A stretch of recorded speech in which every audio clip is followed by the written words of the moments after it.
गिरणा पुलावरील कठडेही धोकादायक. मनसे पदाधिकाऱ्यांनी केला गंभीर मुद्दा उपस्थित.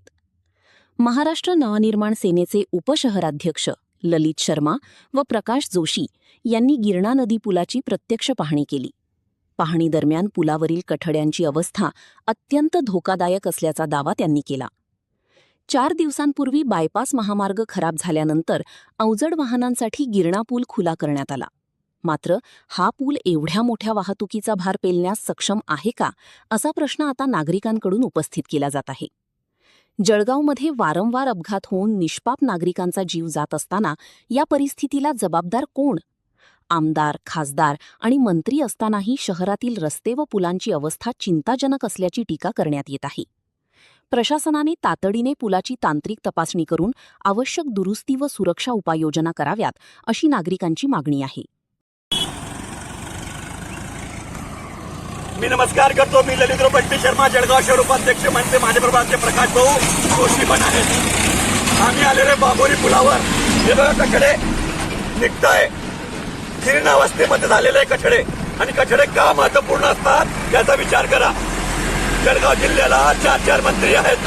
केंद्रामध्ये सत्ता, राज्यामध्ये सत्ता. जळगाव जिल्ह्याच्या नागरिकांनी भरून भरून प्रेम दिलेला आहे. तरी पण मला असं वाटतं स्पष्टपणे की ते दुर्लक्ष आहे. हे बघा जीर्णावस्था कठड्यांची अतिशय बिकट परिस्थिती आहे. बायपास बंद झाल्यामुळे आज एक अजून माऊलीचा जीव गेला. टँकरमुळे अजून किती जळगावच्या निष्पाप नागरिकांचा जीव जाणार. पूल याचं ऑडिट होणं गरजेचं आहे. हा पूल आता कशा परिस्थितीमध्ये आहे याची माहिती केंद्राच्या आदरणीय नितीन गडकरीजींनी आणि सर्वांनी घेणं गरजेचं आहे. लाखो लोकांचं रोज येणं जाणं आहे. कोणत्याही मोठी जी घटना होणार असेल तिला थांबवा. बघा कचऱ्यांची परिस्थिती, आणि याचबरोबर बायपासची परिस्थिती माहिती आहे. एका वर्षामध्ये खचला.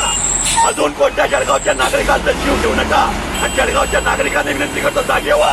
बघा तुमच्या हाताने बघा दगडा हाताने निघतोय. कचऱ्यांची परिस्थिती आहे म्हणजे खालची पूलची कशी असू शकते. जळगावच्या नागरिकांनी विनंती करतो जागे व्हा, नाही तर कधी कोणती दुर्घटना होईल याचा भरोसा नाही. जळगावकर जागा हो. जय महाराष्ट्र. अरे सब